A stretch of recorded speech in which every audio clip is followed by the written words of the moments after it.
Memórias Póstumas de Brás Cubas. Capítulo 4. A ideia fixa.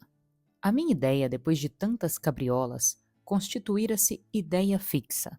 Deus te livre, leitor, de uma ideia fixa. Antes um argueiro, antes uma trave no olho. Vê o Carvur, uma ideia fixa da unidade italiana que o matou. Verdade é que Bismarck não morreu, mas cumpre advertir que a natureza é uma grande caprichosa e a história uma eterna loureira.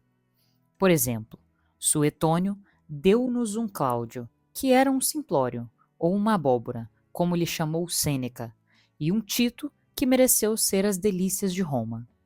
Veio modernadamente um professor e achou meio de demonstrar que dos dois Césares, o delicioso, o verdadeiro delicioso, foi o abóbora, de Sêneca.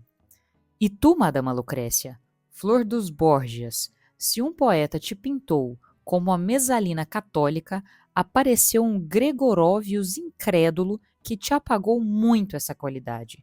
E se não vieste a lírio, também não ficaste pântano. Eu deixo-me estar entre o poeta e o sábio.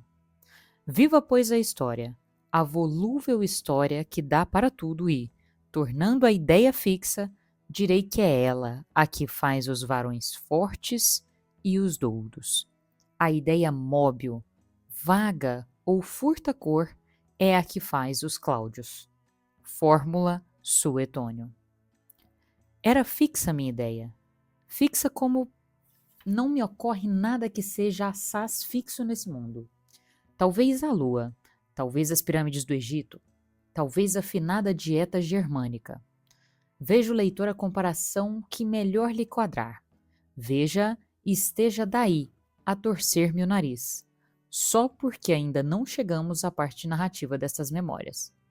Lá iremos. Creio que prefere a anedota à reflexão, como os outros leitores, seus confrades, e acho que se faz muito bem, pois lá iremos. Todavia, importa dizer que este livro é escrito com pachorra, com a pachorra de um homem já desafrontado da brevidade do século, obra supinamente filosófica, de uma filosofia desigual, agora austera, logo brincalhona, coisa que não edifica nem destrói, não inflama nem regela, e é, todavia, mais do que o passatempo e menos do que o apostolado. Vamos lá. Retifique o seu nariz e tornemos ao emplasto. Deixamos a história com seus caprichos de dama elegante. Nenhum de nós pelejou a batalha de Salamina. Nenhum escreveu a Confissão de Augsburgo. Pela minha parte, se alguma vez me lembro de Cromwell, é só pela ideia de Sua Alteza, com a mesma mão que trancara o parlamento.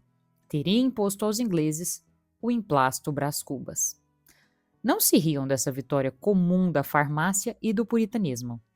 Quem não sabe que ao pé de cada bandeira grande, pública, ostensiva, há muitas vezes várias outras bandeiras modestamente particulares que se hasteiam e flutuam à sombra, e não poucas vezes que lhe sobrevivem? Mal comparando é com a raia miúda, que se acolhia à sombra do castelo feudal. Caiu este e a arraia ficou. Verdade é que se fez graúda e castelã. Não, a comparação não presta. Capítulo 5. Em que parece a orelha de uma senhora. Se não quando, estando eu ocupado em preparar e apurar a minha invenção, recebi em cheio um golpe de ar, adoeci logo e não me tratei. Tinha um emplasto no cérebro, trazia comigo a ideia fixa dos doudos e dos fortes. Via-me ao longe, ascender do chão das turbas e remontar ao céu como uma águia imortal. E não é diante de tal excelso espetáculo que um homem pode sentir a dor que o punge. No outro dia, estava pior. Tratei-me, enfim, mas incompletamente sem método, nem cuidado, nem persistência, tal foi a origem do mal que me trouxe à eternidade. Sabem já que morri numa sexta-feira, dia aziago, e creio haver provado que foi a minha invenção que me matou. Há demonstrações menos lúcidas, e não menos triunfantes. Não era possível, entretanto, que eu chegasse a galgar o cimo de um século e a figurar nas folhas públicas, entre macróbios. Tinha saúde e robustez. Supunha-se que, em vez de estar lançando aos alicerces de uma invenção farmacêutica, tratava de colidir os elementos de uma instituição política ou de uma reforma religiosa. Vinha a corrente de ar, que vence em eficácia o cálculo humano, e lá se ia tudo. Assim corre a sorte dos homens. Com esta reflexão, me despedi eu da mulher.